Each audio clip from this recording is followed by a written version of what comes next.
Hello साथीहरु, welcome back to my Syang Infotech channel. सधैँको चाहिँ आज पनि एउटा नयाँ इन्फर्मेसन भिडियो लिएर आएको छु र आजको भिडियो चाहिँ बेबीहरुको रेसिस्टेन्स कार्ड क्वेसन गर्दा चाहिँ के डकुमेन्ट चाहिन्छ र कसरी भर्ने लगायतका कुराहरु सम्पूर्ण यस भिडियोमा भने नै छु। सो भिडियोलाई अन्तिमसम्म हेरेर साथ दिनु होला। सो यति भन्दै भिडियोलाई स्टार्ट गरौँ है त।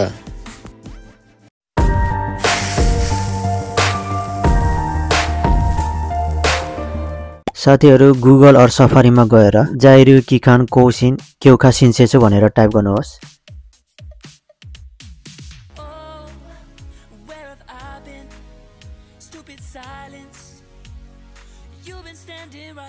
अनि त्यहाँ स्क्रिनमा देख्न सक्नुहुन्छ, त्यसमा टच गर्नुहोस् अनि हल्का स्क्रोल डाउन गर्नुहोस्।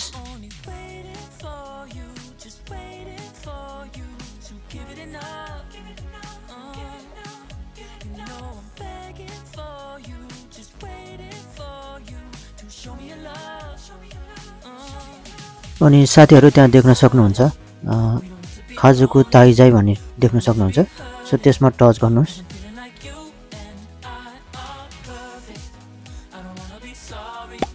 अनि त्यहाँ फर्म देख्न सक्नुहुन्छ, जाइरु किखान कोसिन केउखा सिन्सेछु। सो त्यसमा टच गर्नुहोस् अनि त्यहाँ त्यसपछि तपाईलाई पीडीएफ र एक्सेल फर्म देख्न सक्नुहुन्छ। सो तपाईलाई केमा सजिलो लाग्छ त्यो डाउनलोड गर्नु होला है त। अनि मैले चाहिँ अलरेडी एक्सेलमा लेखिसकेको छु। सो मैले लेखेको स्याम्पल तपाईलाई देखाउँछु है त। सो साथीहरु त्यहाँ स्क्रिनमा देख्न सक्नुहुन्छ फर्म यही हो। अनि त्यहाँ फोटो छ, त्यो फोटो चाहिँ चाहिदैन, बेबीको फोटो चाहिदैन। 16 वर्ष भन्दा कम उमेरको बालबालिकाको चाहिँ फोटो चाहिदैन। अनि त्यहाँ 1 नम्बरमा देख्न सक्नुहुन्छ कोकेसेकीमा नेपाल लेख्नु होला, अनि डेट अफ बर्थ अनि बच्चाको नाम, त्यसै गरीको डिटेलहरु भर्दै जानु होला।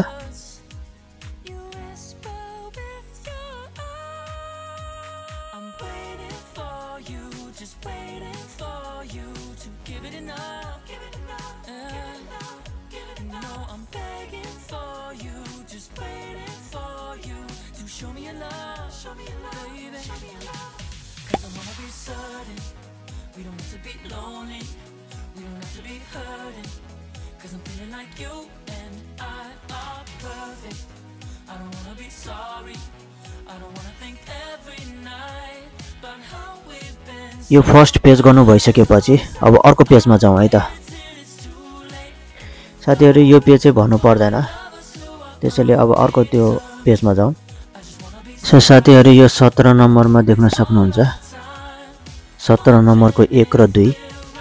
यदि बेबीको बर्थ जापानमा हो भने 1 नम्बरमा लेख्नु होला र नेपालमा भएको हो भने चाहिँ 2 नम्बर लेख्नु होला। अनि जन्म दर्ता गर्नु भएको मिति र ठेगाना लेख्नु होला है त। साथीहरु बेबीको डेट अफ बर्थ चाहिँ नलेख्नु होला है।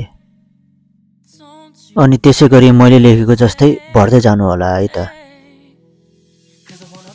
साथीहरु यो 20 नम्बरमा चाहिँ बाबा और मम्मीको नाम लेख्नु होला। बेबी अन्डर 16 भएको हुनाले डायरी निम्नको ठाउँमा चाहिँ लेख्नु होला।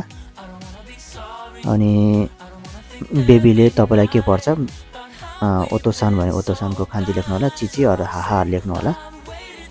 अनि त्यसपछि एड्रेस लेख्नु होला, अनि तलपट्टि अनि साइन लेख्नु होला है त, पेनले लेख्नु होला।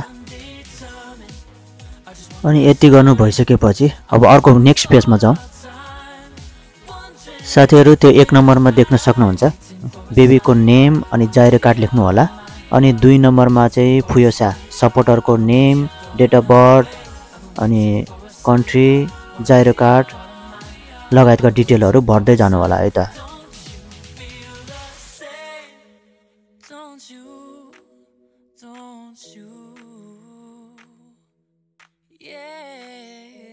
अनि त्यसमा चाहिँ सपोर्टरको साइन गर्नु होला, फुल नेम अनि डेट मिति लेख्नु होला।